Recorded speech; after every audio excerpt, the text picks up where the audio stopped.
தகுதி நீக்கத்தை எதிர்த்து வினேஷ் போகத்தின் மேல்முறையீடு மீது வரும் செவ்வாய்க்கிழமைக்குள் தீர்ப்பு வழங்கப்படும் என சர்வதேச விளையாட்டு நடுவர் நீதிமன்றம் தெரிவித்துள்ளது.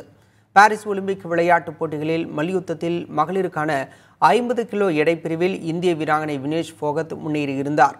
ஆனால் உடல் எடை சர்ச்சை காரணமாக வினேஷ் போகத் இறுதி நிமிடத்தில் தகுதி நீக்கம் செய்யப்பட்டார். இதற்கு பல்வேறு தரப்பில் கண்டனங்கள் எழுந்த நிலையில் அவருக்கு ஆதரவாக பல விளையாட்டு வீரர்கள் குரல் கொடுத்தனர்.